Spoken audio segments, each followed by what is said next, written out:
here's the reality. Tommy's right. It's not just race, though. It's also sexuality. Caitlin Clark is a white heterosexual woman in a black, and they resent and are jealous of all of the attention and the shoe deal that she got. She's going to face a level of racism from black players. Diamond DeSheilds received racist threats after Caitlin Clark flagrant foul. Right now, the Chicago Sky are genuinely disappointing the sport, and to be completely honest, they are starting to make basketball as a whole look bad. It almost feels like jealousy is creeping in, and that type of mentality could become a serious problem for them. I really hope they can get past it for the sake of winning, because real competitors care about victories even when they're not the star of the show. Great teams throughout history have embraced that mindset. Just think of how everyone jumped on Michael Jordan's back, or how everyone rallied behind Larry Bird. But at this point, I'm not sure that same dynamic will happen with Caitlin Clark. There's already enough evidence suggesting something isn't quite right. Only the players themselves know whether their actions are intentional, but the pattern is becoming hard to ignore. It feels like they're consistently resorting to cheap shots against their opponents. For example, it was obvious they targeted Caitlin Clark in the season opener, making that first matchup feel more like a personal grudge than a regular basketball game. That was the first moment where their physical tactics toward her became noticeable. Despite all that, Caitlin Clark shut down every critic yesterday with her performance. She doesn't need extra theatrics. All she needs is to carry herself the right way. She faces a choice. Does she want to move through the world as a true sports icon and superstar, or does she want to prioritize becoming a social media celebrity for outlets like Sports Illustrated or Instagram? No one is forcing her either direction. Yes, the money is great, but that lifestyle comes with a lot of baggage.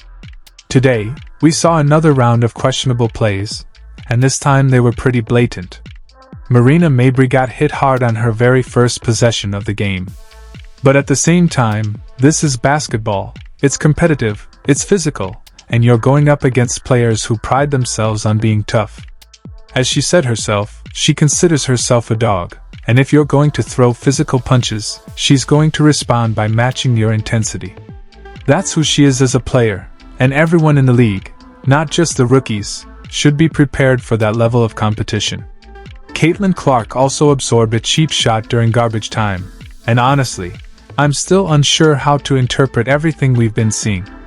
What's pushing me toward believing there's at least some intention behind the contact is what happened directly after Caitlin hit a three-pointer over Cardoso. She had just drained an incredible shot and was celebrating as she ran back on defense.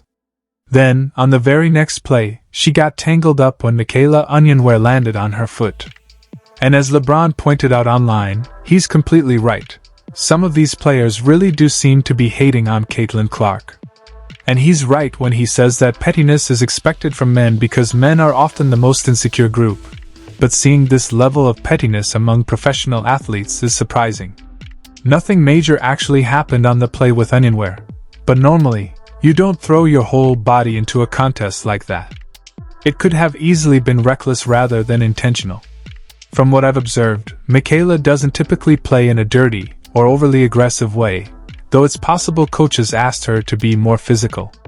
Sometimes players simply try to be tougher and overdo it.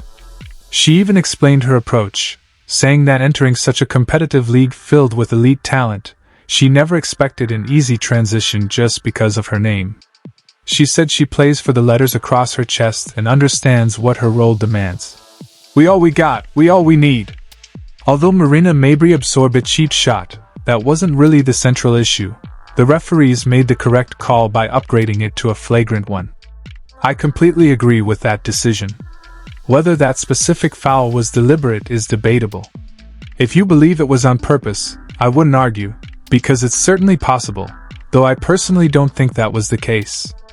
As a former WNBA player who spent 10 seasons in the league and entered as a number 1 overall pick myself, I can confirm that top rookies carry a target on their back. When you dominate college basketball, pros want to show you why they belong at the top.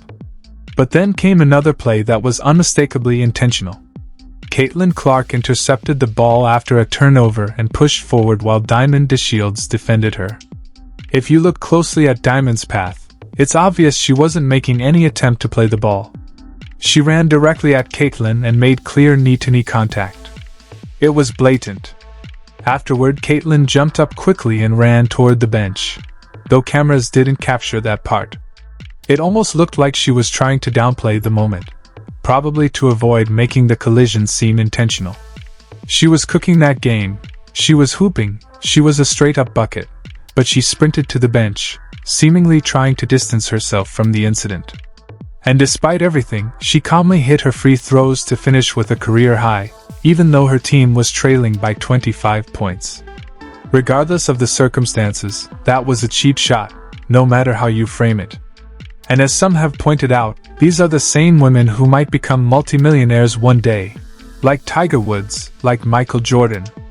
Instead of tearing her down, people should be celebrating Caitlin's greatness, not just tolerating it. Interestingly, someone else said exactly the same thing about her months ago.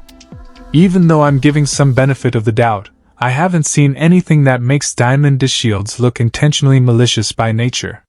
Yes, she bumped Caitlin off the ball, but I wouldn't call the first one a full-blown body check.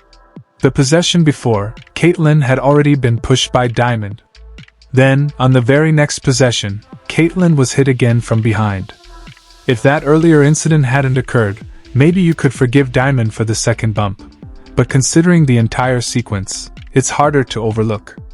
It's also worth remembering that after the flagrant foul on Caitlin Clark, Diamond received racist threats, something absolutely unacceptable and inexcusable. Many people were furious online, but two things can coexist. You can acknowledge the foul was completely wrong, and also condemn racist attacks. It was a flagrant foul, and the refs correctly identified it. That type of play belongs in football, not basketball. She didn't go for the ball, she simply collided into Caitlin. If this were an isolated incident, it wouldn't be a big deal. To be clear, the Chicago Sky are not going out and cheap-shotting everyone like the bad boy Pistons used to. But they did smack Marina Mabrey in the face on her very first possession against her former team, and she didn't even make it through the first quarter before taking a cheap shot. Honestly, I do believe they were trying to physically challenge Caitlin Clark, maybe not injure her, but definitely rough her up and make her uncomfortable. We've seen them hit her hard before, and there's a clear difference between a tough play that avoids injury and the type of contact we've seen recently. These weren't just hard fouls, they carried a real risk of injury. Michaela's foul could be chalked up to recklessness, and I'm willing to consider that interpretation.